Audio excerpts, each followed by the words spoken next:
In the ancient world, kingdoms were often at war, lands were fought over, and powerful kings ruled with might and strength.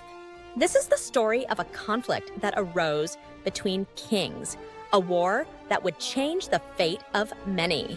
In the days of Abram, 4 kings from the east rose up against 5 kings from the valley, where cities like Sodom and Gomorrah lay.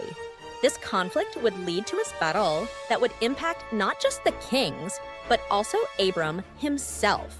The 4 kings, led by King Chedorlaomer of Elam, were powerful and feared. They had reigned over the kings of the valley for 12 years, and the people of Sodom and Gomorrah had paid tribute to them. But in the 13th year, the kings of Sodom and Gomorrah rebelled, refusing to submit any longer. Chedorlaomer, we will teach them a lesson. They will learn the consequences of rebellion. So the 4 kings set out to reclaim their power. They journeyed through the land, defeating other kings along the way, and finally, they approached the cities of Sodom and Gomorrah. As the armies clashed, Sodom and Gomorrah faced destruction. The fierce battle raged on, and many were taken captive, including Lot, the nephew of Abram, who had chosen to live in Sodom. When Abram heard of his nephew Lot's capture, his heart was filled with concern. He couldn't stand by while his family was in danger. Abram, a man of courage and faith, took action. He gathered 318 of his trained men and set out to rescue Lot. Abram was not a king, but he was a warrior when it came to protecting his family. Under the cover of night, Abram devised a plan. He split his men into groups and attacked the 4 kings' camp. It was a daring move, but Abram trusted in God to guide him. The surprise attack caught the 4 kings off guard, and they fled in fear.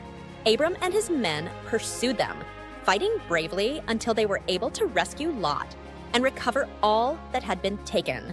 When Abram rescued Lot, he not only saved his nephew, but also recovered the possessions of Sodom and Gomorrah. Abram's bravery had turned the tide of the battle. After the victory, Abram was met by a mysterious king named Melchizedek, the king of Salem.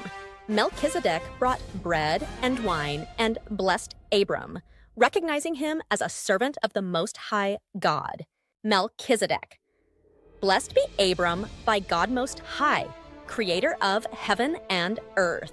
And blessed be God Most High, who delivered your enemies into your hand.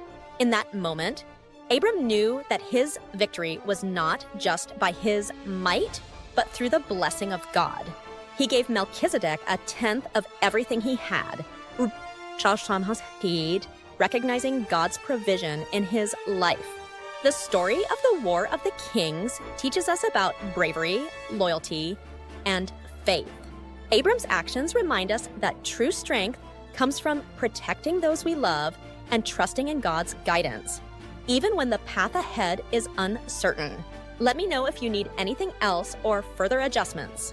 Thanks for watching. Subscribe for more empowering content.